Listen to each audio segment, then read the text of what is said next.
कॅन्सर्समध्ये multiple cancer आपण जे म्हणाला त्यात दोन भाग असतात. एक म्हणजे मूळ कॅन्सर आणि त्याचा मेटास्टेसिस.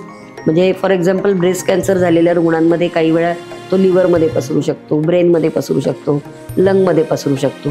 तर विरुद्ध आहार म्हणजे काय, तर दोन पदार्थ की जे स्वतंत्र खाल्ले तर ते शरीराला अपायकारक नसतात, पण ते जर तुम्ही एकत्र करून खाल्ले आणि फ्रिक्वेंटली खाल्ले म्हणजे वरचेवर खाल्ले तर त्या शरीरामध्ये दुष्टी निर्माण करू शकतात. नाईट शिफ्ट सारखे जॉब आहेत त्यांनाही आयुर्वेदाने काही तत्त्व सांगितलेली आहेत की जर रात्री जागरण झालं तर तुम्ही दिवसा कशी झोप घ्यावी. तर रात्री जागरण झालं, सकाळी आल्यावर जेवलात आणि झोपलात असं करू नका. सकाळी आल्यानंतर थोडंसं लाईट आहार घ्या, त्यानंतर झोप काढा आणि झोप पूर्ण झाल्यावर दुपारचं जेवण घ्या, की जेणेकरून काय होईल की तुमचा जो अग्नी मंद झालेला आहे त्या मंदाग्नीला पुन्हा आहाराचं बर्डन होणार नाही. टाटा ट्रस्टने म्हणजे पद्मविभूषण रतनजी टाटा यांनी स्वतः येऊन हे काम पाहिलं वाघोली आणि मुंबई इथे येऊन, आणि तिथे त्यांनी आपल्याला भारतामध्ये कॉमन असलेले जे दोन कॅन्सर आहेत म्हणजे स्तनाचा कॅन्सर आणि मुखाचा कॅन्सर याच्यासाठीच्या 4 क्लिनिकल ट्रायल्सला अनुदान दिलं.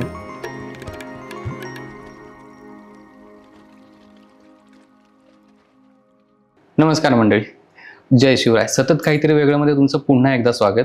आपण नारी शक्तीचा जागर ही स्पेशल सिरीज आपण खास नवरात्रीसाठी घेत आहोत.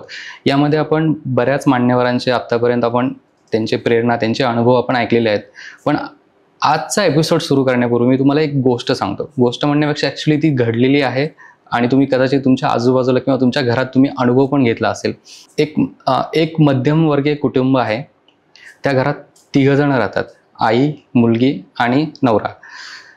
मुलीचं कॉलेजमध्ये ॲडमिशन होतं, सगळं आनंदाने चाललेलं असतं. एक दिवस काय होतं, आई आजारी पडते आणि हॉस्पिटलमध्ये जाते. हॉस्पिटलमध्ये ज्यावेळेस चेकअप होतं त्यावेळेस कळतं की तिला कॅन्सर आहे. काही सेकंदात, फक्त कॅन्सर आहे हे डिटेक्ट झाल्यानंतर काही सेकंदात सगळं आनंदाचं वातावरण दुःखात पसरतं. म्हणजे मुलगी आईसाठी रडते, नवरा डिप्रेशनमध्ये जातोय. पण यावर ती आई म्हणजे हिंमत एवढी दाखवते की सरळ सांगते की मला माझ्या मुलीसाठी लढायचं आहे, मला माझ्या फॅमिलीसाठी जगायचं आहे. असे आपण अनेक प्रसंग तुमच्या घरामध्ये किंवा इतर आजूबाजूला तुमच्या मित्र परिवारामध्ये अनुभव घेतलेले, तुम्ही बघितलेले आहेत. खरं तर आज ह्या कॅन्सर या विषयावरती आपल्याकडे अशा गेस्ट आहेत, गेली 30 वर्ष त्या काम करत आहेत. त्यांचे जवळपास 11 नॅशनल आणि इंटरनॅशनल पेटंट्स आहेत. त्यापैकी US ने 2 पेटंट्स अप्रूव्ड केलेले आहेत. आणि दुसरी महत्त्वाची गोष्ट म्हणजे मोर दॅन 50 नॅशनल आणि इंटरनॅशनल जर्नल्समध्ये त्यांचे काही पब्लिकेशन्स पण प्रसिद्ध झालेले आहेत. म्हणजे 30 वर्षाचा अनुभव हा कदाचित तुम्हाला, तुमच्या परिवाराला, जर तुमचे कोणी नातेवाईक असतील तर त्यांना हाचा एपिसोड नक्की मदत करेल. सगळ्यात महत्त्वाचं म्हणजे कॅन्सर हा असा विषय ना जिथे आपण फाईट करू शकतो आणि त्याला हरवूही शकतो, फक्त मनाची ताकद पाहिजे. तर आजचे जे आपल्या गेस्ट आहेत त्यांचं नाव आहे डॉक्टर विनीता देशमुख. त्या गेली 30 वर्ष वाघोली येथील इंटिग्रेटेड कॅन्सर रिसर्च सेंटरमध्ये काम करत आहेत. आणि सगळ्यात महत्त्वाचं म्हणजे ब्रेस्ट कॅन्सर या विषयावरती, या स्पेशलायझेशनमध्ये त्यांचं DSc झालेलं आहे. तर आज आपण डॉक्टरांशी गप्पा मारणार आहोत. तुमच्या मनातले प्रश्न किंवा त्यांना समाजासाठी वाटतं की हे प्रश्न समोर आले पाहिजेत, आज अशा समस्यांवरती आपण त्यांच्याशी गप्पा मारणार आहोत आणि त्यांच्याकडनं जाणून घेणार आहोत कॅन्सरला कसं हरवायचं, त्याच्याशी कसं लढायचं ते. डॉक्टर, तुमचं खूप खूप स्वागत आहे आपल्या नारी शक्ती पॉडकास्ट सिरीजमध्ये. तर सगळ्यात महत्त्वाचं मला थोडक्यात तुम्ही सांगा, म्हणजे तुमचे एवढे पब्लिकेशन्स आहेत, तुमचे एवढे जर्नल्स आहेत आणि ऑलमोस्ट 30 वर्ष तुम्ही कॅन्सर पेशंटसाठी काम करतायत. तर थोडक्यात तुम्ही सांगा की तुमची ही जर्नी कशी होती. माझं मूळ शिक्षण BAMS म्हणजे मी आयुर्वेदिक डॉक्टर आहे. ओके. मुंबईच्या सायन आयुर्वेदिक महाविद्यालयामध्ये BAMS आणि MD हे पूर्ण करून नंतर वाघोलीच्या आयुर्वेद रुग्णालय व संशोधन केंद्रात मी डॉक्टर सदानंद सरदेशमुख सरांच्या मार्गदर्शनाखाली PhD पूर्ण केलं आणि नंतर ब्रेस्ट कॅन्सरमध्ये DSc ही डिग्री घेतली. ओके. जसं मी तुमचं इंट्रोडक्शन देताना मी म्हणालो होतं की तुमचे 11 पेटंट्स आहेत. तर एक्झॅक्टली ते काय आहेत आणि ते कसे मदत करतात पेशंटसाठी. आपण जसं पुढे याबाबत चर्चा करू तर वाघोली इथला जो आमचा कॅन्सर संशोधन प्रकल्प आहे त्या प्रकल्पाचं मूळ उद्दिष्टच हे आहे की कॅन्सरग्रस्त रुग्णांना आयुर्वेदाच्या सहाय्याने त्यांच्या आयुष्याची गुणवत्ता सुधारण्यासाठी मदत करायची. म्हणजे कॅन्सर हा आयुर्वेदाने बरा होतो असा कुठेही क्लेम नाही, परंतु कॅन्सरग्रस्त रुग्णांच्या ज्या वेदना आहेत, किमोथेरपी रेडिएशनचे जे साईड इफेक्ट्स आहेत ते कमी करण्यासाठी आयुर्वेदाच्या सहाय्याने मदत करायची. त्यानंतर त्यांची आयुष्यमान वाढवण्यासाठी आयुर्वेदाच्या सहाय्याने मदत करायची. हा या प्रकल्पाचा उद्देश आहे. आणि त्या दृष्टिकोनातनं गेले 30 वर्ष आमच्या या प्रकल्पामध्ये आम्ही जी चिकित्सा केली त्याच्या अनुभवावरनं आम्ही 11 आयुर्वेदिक औषधांची इंडियन आणि US अशी पेटंट पब्लिश केलेली आहे. आणि त्यातली 2 पेटंट ही US पेटंट म्हणून ग्रँट झालेली आहेत. ओके, अरे वा. सगळ्यात महत्त्वाचं, मी सुरुवातीला जसं मी एक एक्झाम्पल दिलं होतं की एक मध्यमवर्गीय कुटुंब आहे आणि कॅन्सर डिटेक्ट होतो आणि आनंदाचं वातावरण काही सेकंदामध्ये दुःखात कोसळलं जातं. तर तुम्ही असे आता 30 वर्षापासून तुम्ही काम करतायत, तर माझा पहिला प्रश्न हाच असेल की हा कॅन्सर होतो कशामुळे आणि याची कारणं काय आहेत? आधुनिक वैद्यकशास्त्रानुसार कॅन्सरला ठोस असं एक कारण नाही, परंतु अनेक कारणं ही कॅन्सरला कारणीभूत होऊ शकतात. जसं अनेक वेळा वेगवेगळ्या प्रकारचा चुकीचा आहार हा कॅन्सरला कारणीभूत असतो. अनेक प्रकारचे मांसाहार आहेत किंवा वेगवेगळ्या प्रकारचं आहार की जो शरीराला पोषक नाही आहे पण शरीराची हानी करणारा आहे, हा कॅन्सरला कारणीभूत ठरू शकतो. त्याचप्रकारे कॅन्सर हा आजकाल लाईफस्टाईल डिसऑर्डर मानली जाते. म्हणजे जर आपली दिनचर्या किंवा लाईफस्टाईल जर चांगल्या पद्धतीची नसेल तर आपल्या शरीराचं जे चक्र आहे की आपल्या शरीरात भूक लागणे किंवा पचन होणे, योग्य वेळी झोप लागणे, हे चक्र जर बिघडलं तर त्याचा परिणाम आपल्या शरीरामध्ये टॉक्सिन्स निर्माण होणं आणि मग कालांतराने कॅन्सरसारखे लाईफस्टाईल डिसऑर्डर्स जे आहेत ते व्यक्त होणं ह्याच्याकडे होतो. अजून एक महत्त्वाचं कारण आहे ते म्हणजे अनुवंशिक कॅन्सर. सगळेच कॅन्सर काही अनुवंशिक नाहीत, परंतु काही प्रकारचे cancer, for example breast cancer आहे किंवा कोलोरेक्टल कॅन्सर जे आहेत त्यामध्ये अनुवंशिकता हेही प्राधान्याने कारण आढळतं. आणि आपल्या भारतात सगळ्यात मोठ्या प्रमाणात आढळणारं कारण म्हणजे व्यसन किंवा ॲडिक्शन. विशेषतः लंग कॅन्सर किंवा तोंडाचे कॅन्सर, हे जे कॅन्सर आहेत त्यामध्ये तंबाखू, गुटखा यासारखी जी व्यसनं आहेत तीही निश्चित कारणीभूत ठरतात. ओके, जसं तुम्ही म्हणालात की जीवनशैली, आता बऱ्याच वेळा म्हणजे पोटासाठी कमवायला लागतं. काही जणांना 9 to 6 जॉब असतो, पण काहींना टोटली विरुद्ध, म्हणजे रात्रीचा जॉब असतो. काहींना रात्रीच्या 9 वाजता जॉईन करतात, पहाटे ते घरी येतात. ह्याच कारणांमुळे कदाचित कॅन्सरचं प्रमाण पण वाढतं का? तर याच्यासाठी काय करायला लागेल, म्हणजे ह्या लोकांनी काय करायला हवं? आता जॉब तर सोडून देऊ शकत नाहीये अशा केसमध्ये. पहिली गोष्ट की असे नाईट शिफ्टचे जॉब ज्यांचे आहेत अशी लोक कमी असतात. म्हणजे असं नाहीये की उठसूट सगळ्यांनाच नाईट शिफ्ट असते. त्यामुळे निदान ज्यांचं रुटीन नॉर्मल आहे त्यांनी तरी आपल्या आहाराची, विहाराची, दिनचर्येची काळजी घ्यावी. आणि ज्यांना नाईट शिफ्ट सारखे जॉब आहेत त्यांनाही आयुर्वेदाने काही तत्व सांगितलेली आहेत की जर रात्री जागरण झालं तर तुम्ही दिवसा कशी झोप घ्यावी. तर रात्री जागरण झालं, सकाळी आल्यावर जेवलात आणि झोपलात असं करू नका.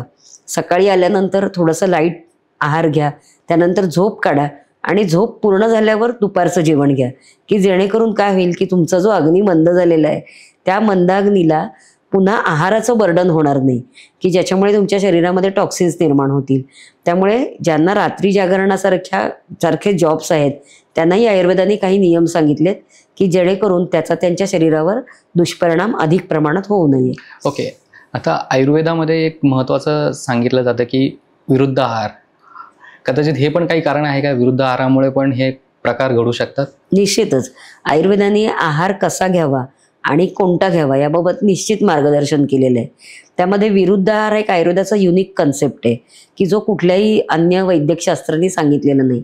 तर विरुद्ध आहार म्हणजे काय? तर 2 पदार्थ की जे स्वतंत्र खाल्ले तर ते शरीराला अपायकारक नसतात, पण ते जर तुम्ही एकत्र करून खाल्ले आणि फ्रिक्वेंटली खाल्ले म्हणजे वरचेवर खाल्ले तर त्या शरीरामध्ये दुष्टी निर्माण करू शकतात. फॉर एक्झाम्पल आपण आजकाल अनेक मुलं हे मिल्कशेक खातात, म्हणजे फळं आणि दूध एकत्र करून खातात, किंवा मांसाहार शिजवताना त्याच्यामध्ये दूध, दही हे पदार्थ वापरले जातात. तर हे आयुर्वेदाने विरुद्धान्न म्हणून सांगितलेले आहे, कारण हे पदार्थ एकत्र जर खाल्ले तर ते शरीरामध्ये टॉक्सिन्स निर्माण करतात. त्यामुळे विरुद्ध आहार हा सुद्धा आम्हाला अनेक कॅन्सर पेशंटमध्ये एक कारण म्हणून आढळून आलेलं आहे. हां, म्हणजे तुम्ही हे 2-3 एक्झाम्पल्स दिले विरुद्ध आहाराचे. त्याच्यातला आणखीन एक महत्त्वाचा आणि कॉमन, म्हणजे ऑलमोस्ट प्रत्येक घरामध्ये हा केला जातो, एक तर म्हणजे चहा आणि चपाती. तर हे पण मॅटर करतं ह्याच्यामध्ये? ॲक्च्युली चहा आणि चपाती एकत्र खाऊ नये हे जो कन्सेप्ट आहे त्याचं कारण एकच आहे की आयुर्वेदाने दूध आणि मीठ एकत्र खाऊ नये असं सांगितलंय. ओके. चहा चपाती एकत्र खाऊ नये असं सांगितलेलं नाहीये, पण आपण कणिक मळताना त्याच्यात मीठ घालतो म्हणून केवळ चहा चपाती खाऊ नये असं सांगितलंय. पण जर कणिक मळताना आपण त्यात मीठ घातलं नाही तर चहा आणि चपाती खाणं हा काही विरुद्ध आहार नाहीये. पण दूध आणि मीठ एकत्र करून खाणं हा मात्र निश्चितच विरुद्ध आहार आहे. जसं फॉर एक्झाम्पल चीज आपण आजकाल बघतो की ज्याच्यामध्ये दूधही आहे आणि मीठही आहे, आणि आज भरपूर प्रमाणात चीज खायची लोकांना सवय लागलेली असते. तर हे कधीतरी खाणं ही गोष्ट वेगळी, पण नियमित आपल्या आहारात असेल तर ते निश्चितच व्याधी निर्माण करणार. आता आपण मूळ विषयाकडे येऊयात. सगळ्यात महत्त्वाचं म्हणजे भारतामध्ये हे कॅन्सरचं प्रमाण झपाट्याने वाढतंय. विशेषतः महाराष्ट्रामध्ये पण त्याचे केसेस जर आपण बघितलं तर प्रत्येक हॉस्पिटलमध्ये म्हणजे भयावह आकडा आहे. म्हणजे त्याच्यात लहान मुलं आहेत, मध्यमवर्गीय पण आहेत आणि एजेड पण लोक आहेत. तर हा आजार होतो कशामुळे एक्झॅक्टली, आणि कॅन्सर म्हणजे एक्झॅक्टली काय, तेवढं थोडक्यात सांगा. आधुनिक वैद्यकशास्त्रानुसार कॅन्सर म्हणजे काय तर आपल्या शरीरामधील ज्या सेल्स आहेत त्यांची अनियंत्रित वाढ म्हणजे ॲबनॉर्मल ग्रोथ ऑफ सेल्स म्हणजे कॅन्सर. आयुर्वेदाचाही कन्सेप्ट असाच आहे. आयुर्वेदाने दुष्टव्रण, ग्रंथी, अर्बुद, नाडीव्रण हे आजार जे सांगितले आहेत त्यामध्ये इन्फ्लमेशन किंवा शोथ हे महत्त्वाचं कारण सांगितलेलं आहे. त्यामुळे शरीरात कोणत्याही चुकीच्या आहारविहारामुळे जेव्हा इन्फ्लमेशन किंवा शोथ होतो आणि त्याची योग्य चिकित्सा केली जात नाही त्यावेळी पुढे जाऊन त्याचं परिवर्तन कॅन्सरमध्ये होतं. ओके. आता हा प्रकार जो आहे कॅन्सर हा पूर्वी नव्हता का, तर पूर्वी होता, परंतु आजकाल त्याचं प्रमाण मोठ्या प्रमाणात वाढलंय. मग त्याची कारणं काय काय, तर जसं आता आपण पाहिलं की आहार हे एक महत्त्वाचं कारण आहे. नुसतंच आहार नाही, आपण हेल्दी फूड खातोय, पण सगळ्यात महत्त्वाचं आजकाल जे पिकवलं जाणारं धान्य आहे ते ऑर्गॅनिक फूड आहे का, तर नाही. ते पिकवतानाच त्यामध्ये अनेक केमिकल्स किंवा फर्टिलायझर्स वापरलेली असतात. किंवा आपण जे दूध पितो, गाईचं दूध पितो, म्हशीचं दूध पितो, ते कशा पद्धतीने तयार केलेलं असतं, किंवा गाई म्हशींना काही इंजेक्शन देऊन ते वाढण्यासाठी काही औषधं दिली जातात. त्यामुळे हा जो आहार आपण घेतोय एकतर अपथ्यकर आहार घेतला जातो किंवा जो पथ्यकर घेतला जातो तोही रासायनिक प्रक्रियेने तयार झालेला आहार आहे. त्यानंतर विहाराचं आपण आता पाहिलंच की आजकाल कोणीही लवकर उठे लवकर निजे हा प्रकारच आढळत नाही. बरोबर. मोबाईलच्या जमान्यामध्ये रात्री 2-2 वाजेपर्यंत सगळे मोबाईल बघत असतात, सकाळी 9-10 वाजता उठतात. हे जे चक्र आहे हे आपल्या नॉर्मल शरीराच्या चक्राच्या विरुद्ध चक्र आहे की ज्याच्यामुळे आपल्या शरीराच्या ज्या प्राकृत प्रक्रिया व्हायला हव्यात त्या होत नाहीत. किंवा आयुर्वेदाने दुसरा एक कन्सेप्ट सांगितलाय वेगावरोध. वेगावरोध म्हणजे काय तर भूक लागणं, तहान लागणं, मलमूत्राची संवेदना या आपल्या नैसर्गिक संवेदना आहेत. त्या व्यक्त झाल्या की त्या लगेच त्यांची पूर्तता झाली पाहिजे. पण आजकाल असं होतं का, तर नाही होत. भुकेची वेळ आहे पण आपण कामातच इतके गडलेले असतो की आपण त्यावेळी जेवत नाही, पाणी पित नाही योग्य वेळ, किंवा मलमूत्र संवेदना निर्माण झाली तरी त्यावेळी त्याचं उदिरण करता येत नाही. हाही एक कारणीभूत घटक आम्हाला बघायला मिळालाय. आणि चौथं सगळ्यात महत्वाची गोष्ट म्हणजे आपल्याला आपल्या शरीराकडे बघायला वेळच नाहीये. आयुर्वेदाने एक चांगलं सूत्र सांगितलंय की कोणताही व्याधी पूर्वरूपावस्थेमध्येच जर बरा केला तर पुढे तो उग्ररूप धारण करत नाही. बऱ्याचदा असं होतं की आपल्याला अनेक गोष्टी होत असतात, डोकं दुखत असतं, ॲसिडिटीचा त्रास असतो, मलविबंध असतो, पण ह्या गोष्टी आपण क्षुल्लक म्हणून सोडून देतो. तर त्या वेळच्या वेळी जर त्याकडे आपण लक्ष दिलं, त्यांची चिकित्सा केली तर मोठमोठे आजार निर्माण होण्याचा जो धोका आहे तो आपल्याला प्रिव्हेंट करता येतो. बरोबर. जसं तुम्ही म्हणालात की झोपायची वेळ फिक्स नसते, उठायची वेळ फिक्स नसते, आणि मोबाईल स्क्रोलिंगचं प्रमाण पण खूप वाढलं आहे सोशल मीडियामुळे. म्हणजे मध्यंतरी मी एक आर्टिकल वाचलं होतं न्यूजपेपरमध्ये, स्क्रोलिंगमध्ये महिला खूप जास्त आहेत, आणि दुसरी गोष्ट ह्याच कारणांमुळे कदाचित कॅन्सरचं प्रमाणही महिलांमध्ये असेल असं मला वाटतं. आणि दुसरी गोष्ट तुम्ही जे म्हणालात की वेळच्या वेळी खायचं नाही, किंवा आपण ती वेळ मारून नेतो, त्यावेळेला जे करायला हवं ते करत नाही, कदाचित ही पण कारणं आहेत का कॅन्सर वाढण्याची? निश्चितच. म्हणजे त्या गोष्टी करणं हे फार महत्वाचं आहे. आयुर्वेदाने दिनचर्या आणि ऋतुचर्या हा एक खूप चांगला कन्सेप्ट सांगितलाय. दिनचर्या म्हणजे काय तर सकाळी उठल्यापासून रात्री झोपेपर्यंत तुम्ही काय काय करायला हवं. म्हणजे सकाळी उठल्यानंतर दंतधावन म्हणजे दात कशाने घासावे इथपासून ते दुपारचं जेवण किती वाजता हवं, रात्रीचर्या आहे, रात्री किती वाजता झोपावं, या सगळा जो क्रम सांगितलेला आहे तो आपल्या शरीराचं स्वास्थ्य रक्षण करण्यासाठी फार आवश्यक आहे. ओके. आता पुढचा प्रश्न, आपण 30 वर्षापासून वाघोलीमध्ये इंटिग्रेटेड रिसर्च सेंटर हे जे आपलं आहे, इथे तुम्ही 30 वर्षापासून काम करताय आणि मोस्टली कॅन्सर पेशंटसाठी तुम्ही कार्यरत आहात. तर आयुर्वेदिक किती मदत करतं त्या कॅन्सर पेशंटसाठी? ह्या प्रश्नाचं उत्तर देण्यापूर्वी मी थोडीशी आपल्याला या प्रकल्पाची भूमिका सांगते. ओके. 1994 मध्ये परमपूज्य प्रभाकर केशव सरदेशमुख महाराज, की जे अध्यात्मातले आणि आयुर्वेदातले अधिकारी होते, त्यांनी भारतीय संस्कृती दर्शन ट्रस्टच्या अंतर्गत कॅन्सर संशोधन प्रकल्प सुरू केला. आणि हा प्रकल्प सुरू करताना त्यांचे चिरंजीव डॉक्टर सदानंद सरदेशमुख, की जे आयुर्वेदातले पहिले PhD आहेत, आणि डॉक्टर अरविंद कुलकर्णी, की जे बॉम्बे हॉस्पिटलच्या रेडिओलॉजी विभागाचे तेव्हा प्रमुख होते, या तिघांनी मिळून हा प्रकल्प वाघोली इथे सुरू करण्याचं निश्चित केलं. आणि 94च्या आधीही जवळजवळ 10-12 वर्ष या विषयावर त्यांची चर्चा चालू होती. उद्देश हाच होता की डॉक्टर अरविंद कुलकर्णी हे रेडिएशन ऑन्कोलॉजिस्ट होते. बॉम्बे हॉस्पिटलसारख्या प्रथितयश रुग्णालयामध्ये ते ऑन्कोलॉजिस्ट होते आणि रेडिएशन घेत असलेल्या रुग्णांच्या वेदना ते जवळून बघत होते. आणि महाराज त्यांच्या मातोश्री आयुर्वेदिक डॉक्टर होत्या. महाराजांचे अनेक अनुभव त्यांना आलेले होते. त्यामुळे मग त्यांची अशी चर्चा झाली की आयुर्वेदाच्या सहाय्याने या कॅन्सरग्रस्त रुग्णांना आपल्याला आराम देण्यासाठी काही करता येईल का. आणि त्या दृष्टिकोनातनं 94 साली या तिघांनी हा प्रकल्प वाघोली इथे सुरू केला.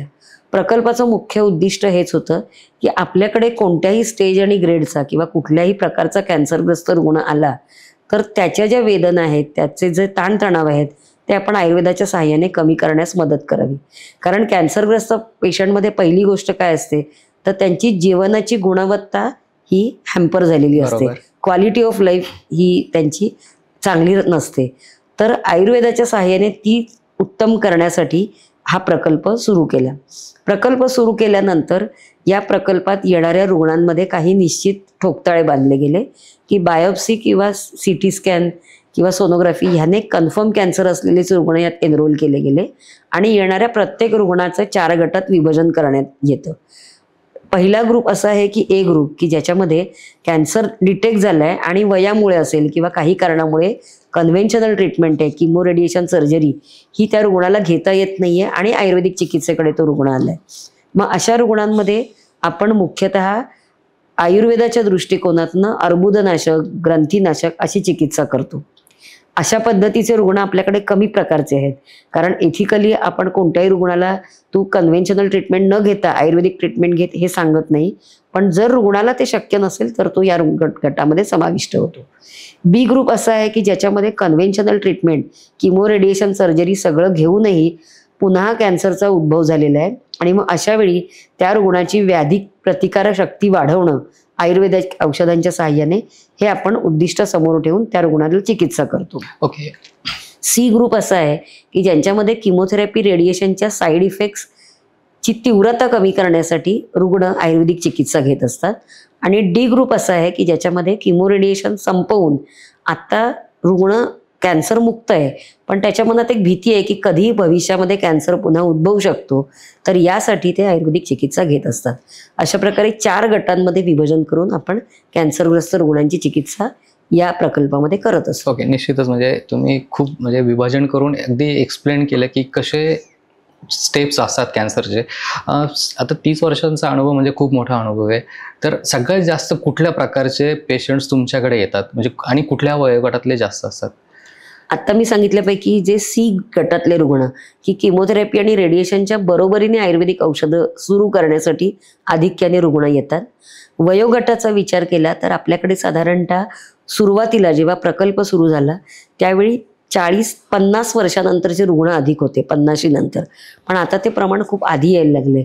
विशेषतः स्त्रियांमध्ये 30-35ल्या स्त्रियाही कॅन्सरचं भक्ष्य होत आहेत. त्यामुळे आता हे वयोमान कमी कमी होत चाललेलं आहे. गव्हर्नमेंटचा पण इनिशिएटिव्ह आहे की आता आजकाल शाळांमध्ये पण मुलींची खास करून चाचणी घेतली जाते. तर अशा चाचण्यांमध्ये पण काही मुली आढळल्या गेलेल्या आहेत की काहींना ब्लड कॅन्सर आहे किंवा असे. तर हे याचं म्हणजे नेमकं कारण काय? म्हणजे एवढ्या लहान वयात पण कॅन्सर सापडतो आणि तोही ब्लड कॅन्सर. मग तो अनुवंशिक म्हणता येईल की आणखीन काही त्याचं मागे कारण आहेत? कॅन्सर हा आजार आबालवृद्धांना कोणालाच सोडत नाही. म्हणजे आमच्या प्रकल्पात आम्ही अगदी 8 महिन्याच्या बाळापासून ते 80 वर्षाच्या आजीपर्यंत कॅन्सरग्रस्त रुग्ण पाहिलेले आहेत.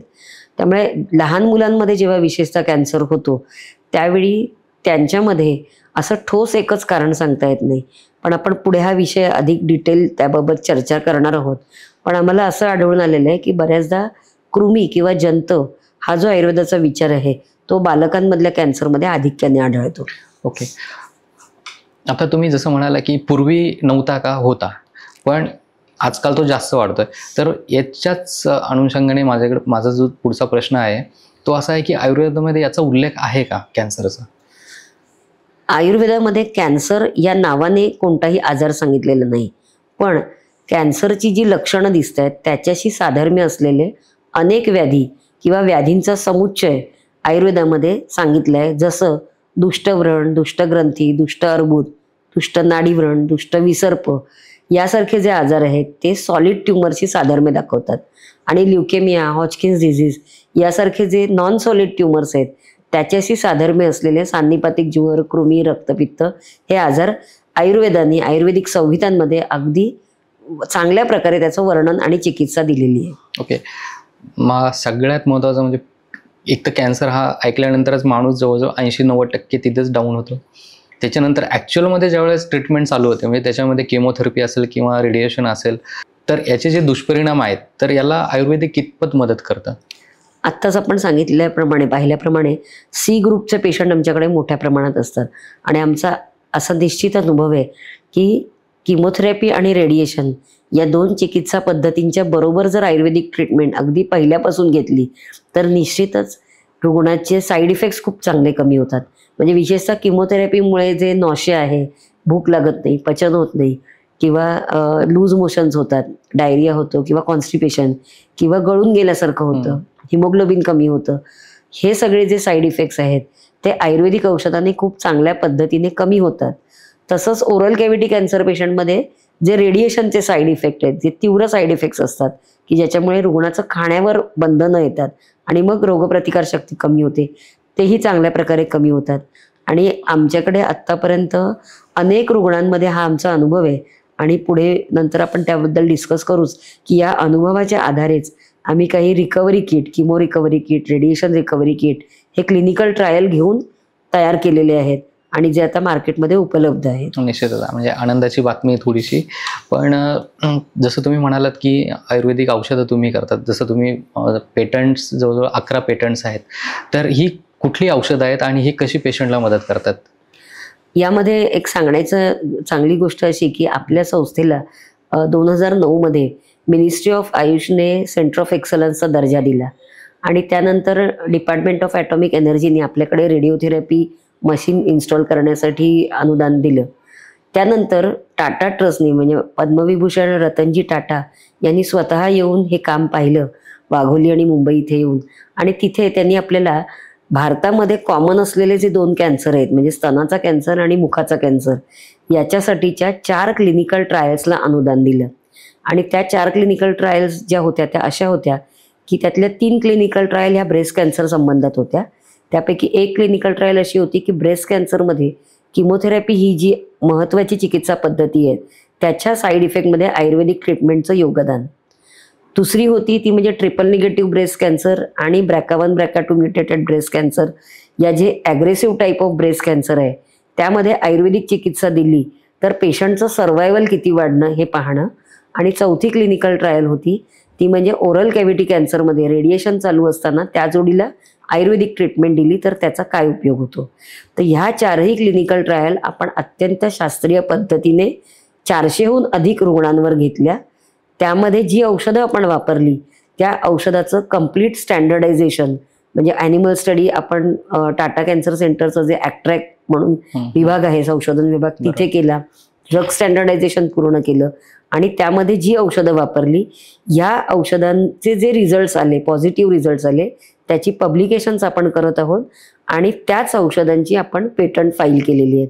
तर अशी एकूण 11 पेटंट की जी किमोथेरपी रेडिएशन साईड इफेक्ट्समध्ये आणि मूळ कॅन्सर आटोक्यात ठेवण्यासाठी अशी आपण 11 पेटंट्स फाईल केलेत. आणि मला सांगायला आनंद होतो की त्यातली 2 पेटंटना US पेटंट ग्रँट झालेलं आहे.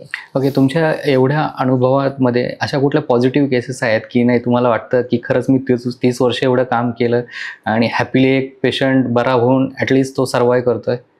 असे अनेक रुग्ण आहेत. एक चांगली गोष्ट अशी की दरवर्षी जून महिन्यातला पहिला रविवार हा कॅन्सर सर्व्हायव्हर डे असतो. तर त्या दिवसाचं महत्त्व हे आहे की जे कॅन्सर सर्व्हायव्हर्स असतात त्यांच्यासाठी हा दिवस असतो की त्यांनी इतर कॅन्सरग्रस्त रुग्णांना प्रबोधन करावं किंवा स्वतःचे अनुभव त्यांना शेअर करावे.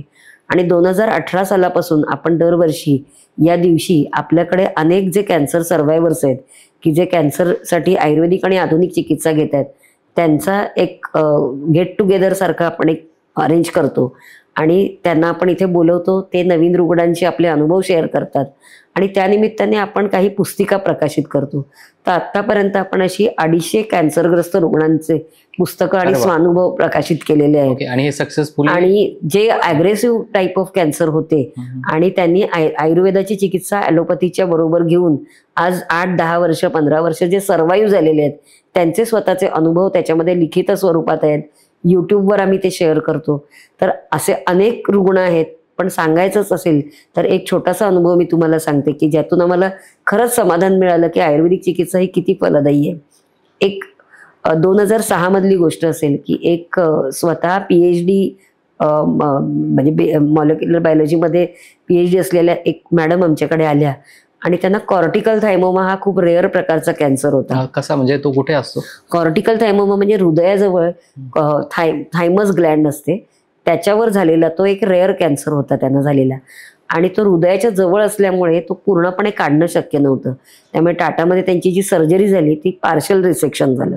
त्यामुळे त्यांना पुढे किमो आणि रेडिएशन सांगितलं होतं. त्या स्वतः PhD होत्या. त्यांचा काही आयुर्वेदाशी खूप संबंध नव्हता पण त्यांची बहीण आयुर्वेदिक डॉक्टर होती. त्यामुळे त्यांच्या बहिणीने त्यांना आमच्याकडे पाठवलं, दादरच्या आमच्या क्लिनिकला पाठवलं. ओके. आणि त्यानंतर त्यांनी आयुर्वेदिक चिकित्सा श्रद्धेने सुरू केली. किमोथेरपी रेडिएशनच्या बरोबर आयुर्वेदिक चिकित्सा चालू होती पण तो ट्यूमर हार्टच्या जवळ असल्यामुळे त्यांना टाटा कॅन्सर सेंटरमध्ये किंवा सगळ्याच ॲलोपॅथिक डॉक्टरांनी सर्व्हायवल खूप चांगलं नाही असं सांगितलेलं होतं. म्हणजे 1-2 वर्षापेक्षा जास्त त्या काय राहतील असं अपेक्षा नव्हती. पण आयुर्वेदिक ट्रीटमेंट सलग विश्वासाने घेऊन त्या 2022 पर्यंत त्या रुग्णा अतिशय व्यवस्थित होत्या. नियमित आयुर्वेदिक औषध घेत होत्या. दरवर्षी आपल्या वाघोलीच्या कॅन्सर सेंटरमध्ये पंचकर्म रुग्णालयात येत होत्या. 14 दिवस 21 दिवस राहून पंचकर्म करत होत्या. आणि इतकंच नाही तर आहार विहाराबाबत इतर कॅन्सर रुग्णांना मार्गदर्शन करत होत्या. सपोर्ट ग्रुप चालवत होत्या. 22 मध्ये त्यांना दुसरा ब्रेस्ट कॅन्सर डेव्हलप झाला. त्यांचं निधन त्याहीवर त्यांनी मात केली आणि त्यांचं निधन कॅन्सरनी नाही झालं, अन्य आजारांनी झालं. पण 2006 ते 22 हा प्रदीर्घ काळ त्या आयुर्वेदाच्या जोरावर आणि आयुर्वेदावर विश्वास ठेवून त्यांनी हे आयुष्य काढलं. अशा अनेक सक्सेस स्टोरीज आयुर्वेदाच्या आहेत. पण आम्ही त्याबाबत एकच म्हणतो की केवळ आयुर्वेदाचं हे यश नाही, त्यांनी दोन्ही चिकित्सा पद्धती सायमल्टेनियसली घेतल्या. पण जिथे ॲलोपॅथिक ट्रीटमेंट संपली तिथे आयुर्वेदिक ट्रीटमेंट सुरू झाली. एवढं निश्चित. नक्की. आत्ता म्हणजे मला फर्स्ट टाइम कळतंय की मल्टिपल पण कॅन्सर्स ॲट अ टाइम होऊ शकतात. बरोबर. तर हे कुठल्या प्रकारचे मोस्टली आपल्या शरीरात कॅन्सरचे म्हणजे कुठले कॅन्सर्स होऊ शकतात आपल्या शरीरामध्ये? कॅन्सर्समध्ये मल्टिपल कॅन्सर आपण जे म्हणाला त्यात 2 भाग असतात. एक म्हणजे मूळ कॅन्सर आणि त्याचा मेटास्टेसिस.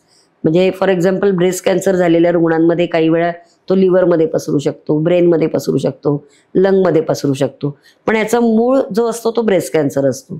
पण काही वेळा असं असतं की काही रुग्ण आमच्याकडे असे आहेत की ज्यांच्यामध्ये मूळच 2 प्रकारचे कॅन्सर असतात. म्हणजे ज्याला मल्टिपल ऑर्गन कॅन्सर असं म्हटलं जातं. जसं आता या रुग्णात मी सांगितलं. असं अनेकदा बघायला मिळतं की एका रुग्णामध्ये ब्रेस्ट कॅन्सरही आहे आणि दुसरा प्रायमरी ब्रेन ट्यूमर आहे असंही बघायला मिळतं. ओके. आणि त्याच्यातही पुढे आपण हा विषय डिस्कस करणार आहोत की BRCA1 BRCA2 म्युटेशन असलं तर एक HBOC म्हणून एक सिंड्रोम आहे की ज्याच्यामध्ये hereditary breast and ovarian cancer असं आहे. तर त्याच्यामध्ये ब्रेस्ट आणि ओव्हरी या दोन्ही ऑर्गनमध्ये कॅन्सर होण्याची संभावना असते. ओके. डॉक्टर, सगळ्यात महत्त्वाचा आणखीन एक प्रश्न माझा की म्हणजे तुमच्या या प्रॅक्टिसेसमध्ये म्हणजे असं तुम्हाला कधी वाटलं की नाही हा पेशंट थोडासा लवकर आला असता किंवा थोडं याला डिटेक्ट लवकर झाला असतं तर कदाचित वाचला असता तो?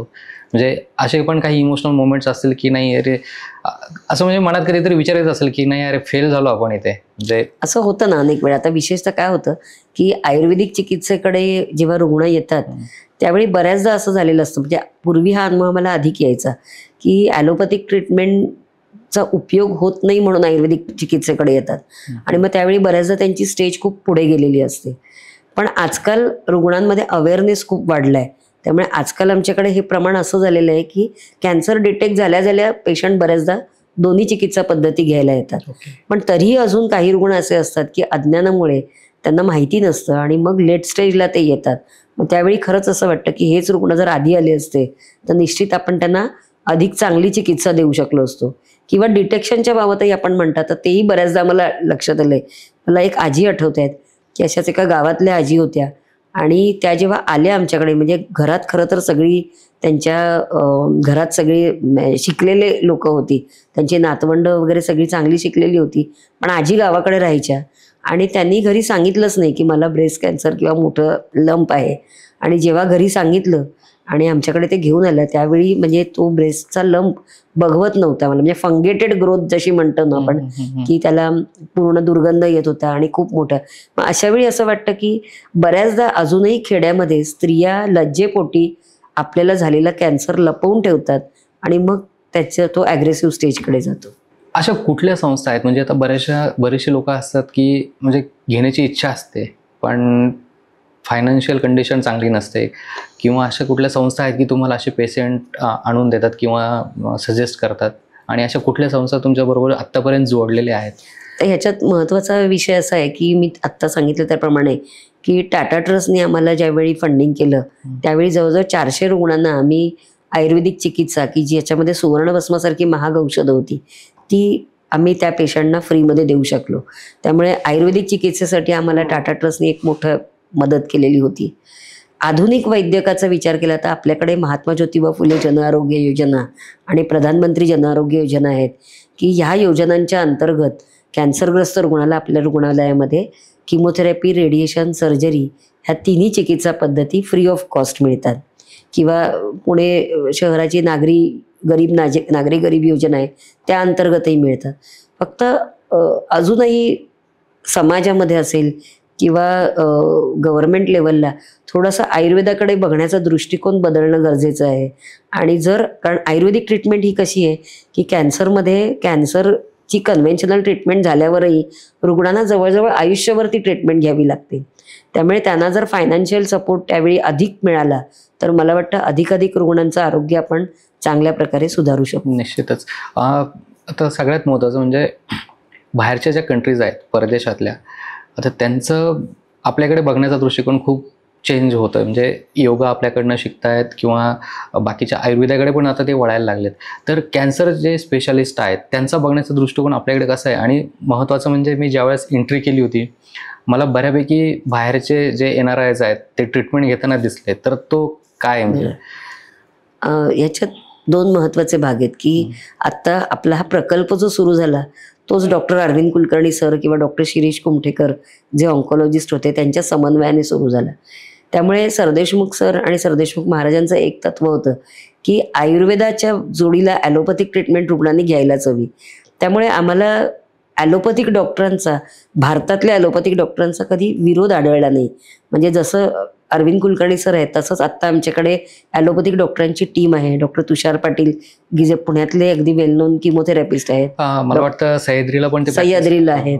डॉक्टर राकेश नेवे आहेत, डॉक्टर जगदीश शिंदे, डॉक्टर पूरक आयस्थ, ही सगळी टीम आपल्याकडे आहे की जे ॲलोपॅथिक डॉक्टर आहेत, ॲलोपॅथिक ट्रीटमेंट देत आहेत, मात्र आमच्याबरोबर आमच्या आयुर्वेदिक इन्स्टिट्यूटमध्ये येऊन काम करत आहेत. त्यामुळे भारतातल्या ॲलोपॅथिक डॉक्टरांपैकी बऱ्याचशा डॉक्टरांचा आम्हाला सपोर्टच मिळाला आहे. परदेशाचा विचार केला तर आजकाल परदेशातही आयुर्वेदाचा प्रचार प्रसार खूप झालेला आहे. एक छोटंसं उदाहरण मी आपल्याला सांगते की रशियामध्ये सेंट पीट्सबर्गला एक गव्हर्नमेंट हॉस्पिटल आहे आणि त्या गव्हर्नमेंट हॉस्पिटलच्या डायरेक्टर्सना आमच्या संस्थेची माहिती झाली आणि वैद्य सुकुमार सरदेशमुख जे सरांचे चिरंजीव आहेत त्यांच्या माध्यमातून त्यांची माहिती झाली आणि त्यानंतर त्यांनी आम्हाला तिथे इन्व्हाइट केलं होतं. त्यांचं जवळजवळ 3000 बेडचं कॅन्सर रुग्णालय आहे. तिथे जाऊन त्यांनी आम्हाला त्यांचे पेशंट दाखवले. ते स्वतः इथे आले, आयुर्वेदिक चिकित्सा घेतलेल्या आमच्या पेशंटचं परीक्षण केलं आणि आता तिथे आयुर्वेद कसा नेता येईल यावर त्यांचा विचारविनिमय चालू आहे. म्हणजे अशा अनेक परदेशातले ॲलोपॅथिक डॉक्टरही आज आयुर्वेदाला फॉर आहेत आणि आयुर्वेदिक चिकित्सेकडे मोठ्या आशेनं बघत आहेत. आणि याच्यासाठी दुसरी एक महत्त्वाची गोष्ट अशी आहे की केवळ आयुर्वेदिक चिकित्सेचं योगदान ते आहे असं नाही, तर तुम्हाला रिसर्चच्या दृष्टिकोनातनं त्यांना याची एफिकसी सिद्ध करणं फार गरजेचं असतं. तर ह्यामध्ये आम्हाला एक मोलाचा सहभाग मिळाला, तो म्हणजे डॉक्टर सुधा गांगल, की ज्या टाटा कॅन्सर सेंटरच्या इम्युनॉलॉजी डिपार्टमेंटच्या HOD होत्या. त्यांनी आम्हाला येऊन आयुर्वेदाच्या सहाय्याने रिसर्च कसा करायचा ह्याचं मार्गदर्शन केलं. त्यांच्याचबरोबर डॉक्टर शुभा चिपळूणकर, डॉक्टर विद्या गुप्ता, डॉक्टर निशिगंधा नाईक, डॉक्टर भिसे ह्या सगळ्या बेसिक सायंटिस्ट जे आहेत की जे कॅन्सरवर काम करतायत, त्यांनी आम्हाला मार्गदर्शन केलं की तुम्ही तुमचा आयुर्वेदाचा रिसर्च जगासमोर कसा आणायचा, आणि त्याचा आम्हाला नक्कीच या परदेशी देवाणघेवाणीमध्ये खूप मोठा उपयोग झाला. ओके, या निमित्ताने तुम्ही बाहेर पण व्याख्यानं देतात, तर तो अनुभव कसा येतो आणि म्हणजे बाहेरच्यांचा भारताकडे बघण्याचा दृष्टिकोन पण तुम्हाला त्यावेळेस जाणवत असेल, तर काय वाटतं? ह्याच्यात आम्हाला सरदेशमुख सर नेहमी म्हणतात की जगाला म्हणजे आपण डेव्हलपिंग कंट्री आहोत असं म्हणतो, पण भारत जगाला 2च गोष्टी देऊ शकतं, एक योग आणि आयुर्वेद. तर त्यामुळे योग आणि आयुर्वेद ह्या 2 अशा गोष्टी आहेत की जे आपलं स्वतःचं सायन्स आहे. आणि आजकाल तुम्ही आता बघितलं असेल की अनेक परदेशी लोकांचा आयुर्वेदाकडे बघण्याचा जो दृष्टिकोन आहे तो खूप पॉझिटिव्ह आहे. बरोबर. आणि त्यामुळे आपल्याकडे केवळ भारतीय रुग्ण नाही, तर अनेक परदेशी कॅन्सर रुग्ण, परदेशी रुग्ण इकडे येतात. वर्षातून 2 वेळा आमच्याकडे जवळजवळ 20-25 जपानी रुग्ण इकडे 14 ते 21 दिवस येऊन राहतात, पंचकर्म करून जातात. त्याचा चांगला फायदा त्यांना होतो. त्यामुळे अनेक रुग्णांचाही ह्याला खूप चांगला प्रतिसाद आहे. आणि एकदा का त्यांना अनुभव आला की ते फॉलो खूप चांगलं करतात. म्हणजे आपण त्यांना म्हटलं की तुम्ही हे खाऊ नका, तर ते निश्चित खाणार नाही. म्हणजे आपल्यासारखं थोडंसं त्यांचं नसतं की आपण जे सांगतो ते चांगल्या पद्धतीने फॉलो करतात आणि मग त्याचे रिझल्ट्सही त्यांना खूप चांगले मिळतात. खरं तर म्हणजे तुम्हाला एक अभिमानाचा क्षण होता ज्यावेळेस श्री रतन टाटाजी यांनी व्हिजिट केली. आता ते आपल्यात हयात नाही आहेत, पण ज्यावेळेस ते तुम्हाला कळलं की इथे येणार आहेत आपल्याला व्हिजिट करायला, म्हणजे हा एक माझा पहिला प्रश्न आहे की ते येणार आहेत, हा कळाल्यानंतरचा तुमचा अनुभव आणि आल्यानंतर येऊन गेल्यानंतरचा अनुभव काय होता? माननीय पद्मविभूषण रतनजी टाटा सर या संस्थेत येऊन गेले, हे या संस्थेचं खूप मोठं भाग्य आहे. म्हणजे प्रतिभाताई पाटील नंतर रतनजी टाटा सर येऊन गेले. तर ते सरदेशमुख सरांकडे काही कारणासाठी मुंबईला येत होते, म्हणजे स्वतःच्या प्रकृती दाखवण्यासाठी. आणि ज्यावेळी ते इकडे येणार असं आम्हाला कळलं तेव्हा पहिला आमचा विश्वासच बसला नाही. ही पहिली गोष्ट. म्हणजे आम्हाला सकाळी कळलं की ते इथे टाटा मोटर्समध्ये आलेले आहेत आणि ते आपल्याकडे व्हिजिटला येणार आहेत. म्हणजे आम्हाला विश्वास बसला नाही आणि ते इथे आले. आणि नुसते आले नाही, तर त्यांनी इथे आमच्याकडे जे कॅन्सर रुग्ण ॲडमिट होते त्यांची स्वतः चांगल्या पद्धतीने चौकशी केली. प्रत्येक रुग्णाचं सगळं म्हणणं ऐकून घेतलं. आणि इथे यायच्या आधी आमच्या मुंबईच्या सेंटरला त्यांनी व्हिजिट दिली होती. तर तिथेही अनेक कॅन्सर रुग्णांची त्यांनी संवाद साधला. आणि हे सगळे रुग्ण बघितल्यावर त्यांनी सरांना सांगितलं की मला आयुर्वेदातलं फार कळतं असं नाही, पण एवढं नक्की की तुमचे रुग्ण हे रुग्ण वाटत नाहीत, त्यामुळे मला यासाठी तुम्हाला निश्चित मदत करायची आहे. आणि त्यांनी त्यासाठी भरीव योगदान दिलं. आत्ता आपण ज्या बिल्डिंगमध्ये बसलोय ते जे पंचकर्म रुग्णालय आहे ते टाटा ट्रस्टनीच फंडिंग केलेलं आहे. याचं कारण असं की आयुर्वेदामध्ये पंचकर्म ही अशी एक महत्त्वाची चिकित्सा पद्धती आहे की ज्याच्यामध्ये शरीर शुद्धी व्हायला मदत होते. त्यामुळे अनेक कॅन्सरग्रस्त रुग्णांचा आमचा जो अनुभव होता की पोटातल्या आयुर्वेदिक औषधांच्या जोडीला जर पंचकर्म केलं तर रिकरन्स होण्याची शक्यता कमी असते. हा अनुभव आम्ही त्यांना जेव्हा सांगितला तेव्हा त्यांनी आमच्यावर विश्वास ठेवला आणि विश्वासाने हे 60 बेडेड पंचकर्म हॉस्पिटलसाठी त्यांनी फंडिंग केलं. ओके, तुम्ही कॅन्सर जे पेशंट आहेत त्यांच्या डाएटवरती पण काहीतरी काम केलं आहे. म्हणजे मला थोडंसं मी तुमचा बायो बघितला त्याच्यामध्ये तो पण एक उल्लेख आहे. एक्झॅक्टली काय करता तुम्ही त्याच्यामध्ये? डाएट हा काय आहे, आयुर्वेदिक चिकित्सेचा कणा आहे. म्हणजे नुसती आयुर्वेदिक चिकित्सा ना, ही एक होलिस्टिक ट्रीटमेंट आहे. म्हणजे पोटात औषधं देणं, पंचकर्म, डाएट, योगा किंवा लाईफस्टाईल मॉडिफिकेशन हे सगळं मिळून एक आयुर्वेदिक चिकित्सा हे पॅकेज आहे. तर डाएटमध्ये आमच्याकडे असा विचार असतो की आम्ही जेव्हा रुग्ण आमच्याकडे पहिल्यांदा येतो तेव्हा आम्ही जवळजवळ 1.5 ते 2 तास आमचे प्रत्येक डॉक्टर त्या रुग्णाशी डिटेल संवाद साधतात. आणि त्या संवादात काय काय असतं तर आजार कसा झाला हे तर असतंच, पण त्याच्या जोडीला त्या रुग्णाचं अनेक वर्षाचं डाएट काय होतं, त्याची लाईफस्टाईल काय होती, त्याला पूर्वी झालेले आजार कोणते कोणते होते, मानसिक स्टेटस त्याची कशी होती, व्यवसाय काय होता, ह्याची डिटेल माहिती असते. त्यातनं आम्हाला हे कळतं की त्यांच्या आहारात कोणत्या चुका होत्या की जेणेकरून त्यांना हा त्रास होण्याची शक्यता झालेली आहे. आणि मग आम्ही त्यांना त्या सगळ्या चुका टाळायला सांगतो आणि एक त्यांना साधारणतः पथ्याबद्दल गाईडलाईन्स देतो की बाबा खाण्यामध्ये तुम्ही कोणते पदार्थ घ्या. कारण बऱ्याचदा लोकांचा समज असा असतो की आयुर्वेदिक डाएट म्हणजे काय खाऊ नका, तर असं नसतं. तर त्यांना अनेक आपल्याला ऑप्शन्स द्यायला लागतात. फॉर एक्झाम्पल बाबा तुम्ही वाटाणा खाऊ नका, पावटा खाऊ नका, मग मूग डाळ खा, मसूर डाळ खा, किंवा फळांपैकी केळं खाऊ नका पण डाळिंब खा.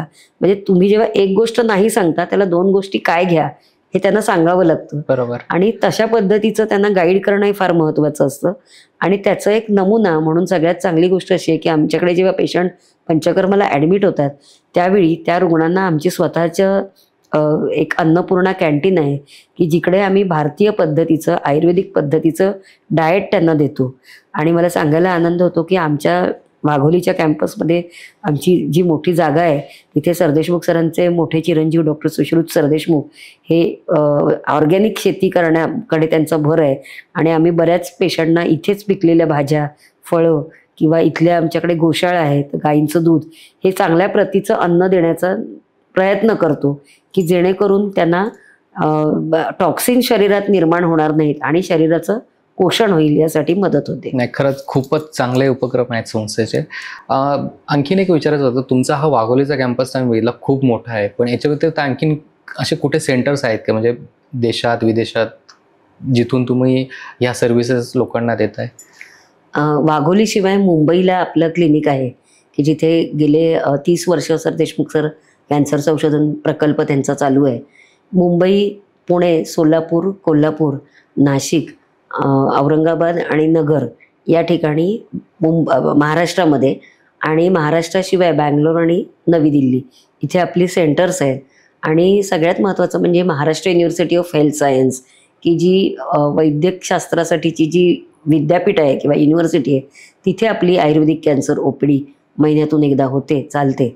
आणि दुसरा एक अभिनव उपक्रम असा झालेला आहे की केवळ आपण अशा ठिकाणी प्रायव्हेट सेंटर्स आहेत असं नाही, तर पुण्यातल्या 2 मोठ्या हॉस्पिटल्समध्ये म्हणजे सह्याद्री सुपर स्पेशालिटी हॉस्पिटल आणि लाईफ पॉईंट हॉस्पिटल इथेही आपली OPD आहे.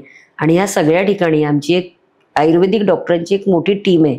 म्हणजे 30पेक्षा जास्त आयुर्वेदिक वैद्य माझ्यासारखेच माझे जे अनेक कलिग आहेत, जसं मुंबईच्या सेंटरमध्ये डॉक्टर वासंती गोडसे, डॉक्टर श्रीनिवास दातार, डॉक्टर स्वप्ना कुलकर्णी किंवा इथे डॉक्टर श्वेता गुजर असे सगळे सिनियर कलिग्स आहेत आमचे की जे गेले 20-25 वर्ष सरदेशमुख सरांबरोबर काम करत आहेत.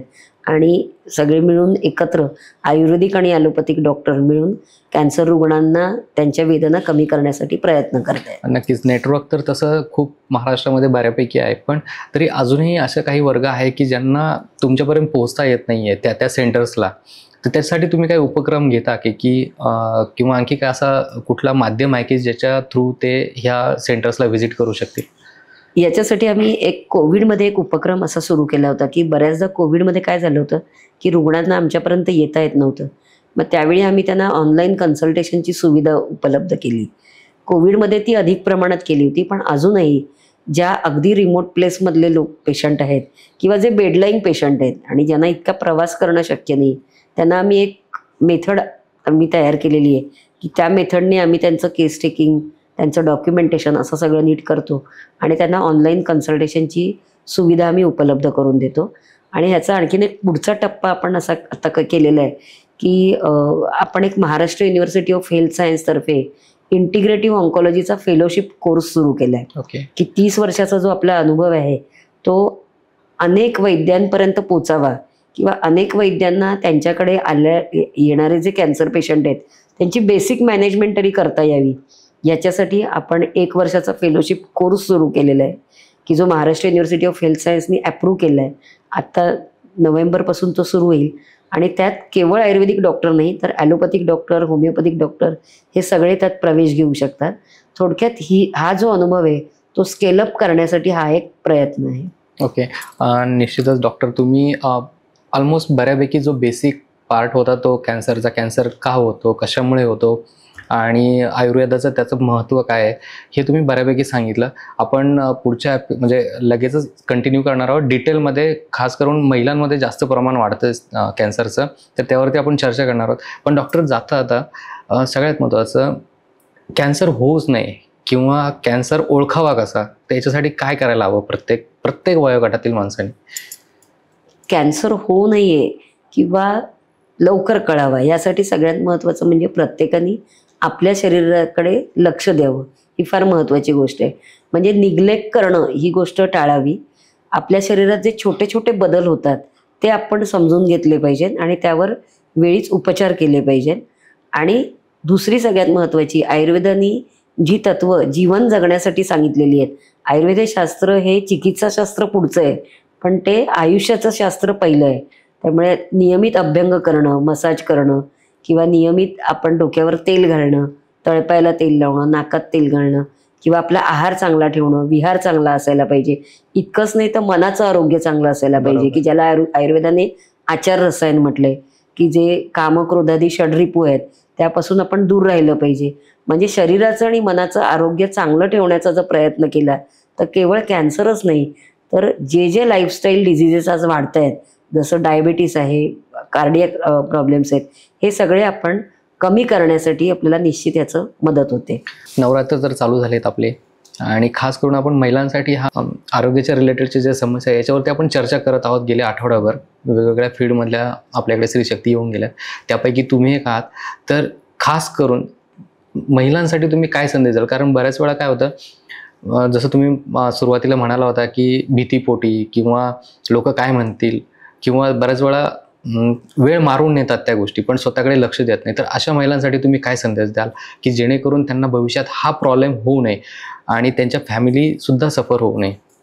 सगळ्यात महत्त्वाचं मी सर्व महिलांना प्रथम एकच सांगेन की आपल्याकडे असं म्हटलंय की स्त्री जर स्वस्थ असेल तर तिचं कुटुंब नक्की निश्चित स्वस्थ राहतं. तर तुम्हाला जर तुमच्या कुटुंबाला आधार द्यायचा आहे तर त्याच्यासाठी आधी तुमचं शरीर किंवा तुमचं मन सुदृढ असणं गरजेचं आहे. त्यामुळे आपल्या कुटुंबासाठी का होईना पण स्वतःला वेळ द्या, स्वतःच्या शरीराला स्वतःच्या मनाला वेळ द्या, हाच मी त्यांना सगळ्यांना संदेश देईन. डॉक्टर, तुमचा अनुभव नक्कीच प्रत्येक स्त्री फॉलो करेल आणि कदाचित आजपासून म्हणजे ज्या दिवशीपासून हा व्हिडिओ बघतील कदाचित मला असं वाटतं त्या महिलांनी खरंच म्हणजे तुम्हाला असं वाटतंय कुठेतरी की नाही मला काहीतरी प्रॉब्लेम येतोय, त्याच वेळेस तुम्ही चेकअप्स करा आणि भविष्यात ह्या प्रॉब्लेम्स येणार नाही. आणि जरी काही वाटलं तुम्हाला तर ह्या सेंटरला येऊन किंवा तुम्ही ज्या सिटीमध्ये असाल तिथे जर सेंटर असेल तर तिथे सेंटरला जाऊन व्हिजिट करा. म्हणजे भविष्यात जो तुम्हाला आजार होणार आहे त्याच्यावरती तुम्ही आधीच तयारी करा. म्हणजे म्हणतात ना, प्रिव्हेन्शन हे सगळ्यात बेटर असतं. तर त्यावरती तुम्ही लक्ष द्या, तुमच्या फॅमिलीला सांगा आणि सगळ्यात महत्त्वाचं स्वतःपासून तरी लपून नका ठेवू. बाकीच्यांचा तर विषय सोडा, पण तुम्ही स्वतःला तरी कॉन्फिडन्समध्ये घेऊन ह्या सगळ्या गोष्टी करा. कारण आपण आजकाल प्रत्येक जण शिकलेलो आहोत, असंही नाही आहे, अडाणी नाही आहेत. पण दुर्लक्ष करू नका. कॅन्सरवरती मात नक्कीच करता येते आणि हरवता येतं, पण फक्त त्यावेळेस तुमचं मन स्ट्रॉंग पाहिजे आणि तुमच्यात ती इच्छाशक्ती पाहिजे. डॉक्टर, तुम्ही आलात, कॅन्सरबद्दलचं बेसिक सगळ्या गोष्टी तुम्ही कव्हर केल्यात आणि आयुर्वेदाचं महत्त्व कॅन्सरमधलं हे पण सांगितलं. तुमचे खूप खूप धन्यवाद. आणि आपण मित्रांनो आता डिटेलमध्ये म्हणजे मोस्टली भारतामध्ये स्त्रियांमध्ये सगळ्यात जास्त कॅन्सर होण्याचं प्रमाण आहे, त्याच्यामध्ये भरपूर सारे प्रकार्स आहेत. आपण ते आता डिटेलमध्ये डॉक्टर भाग्यश्री सर देशमुख आहेत त्यांच्याशी आपण चर्चा करणार आहोत या विषयांबद्दल.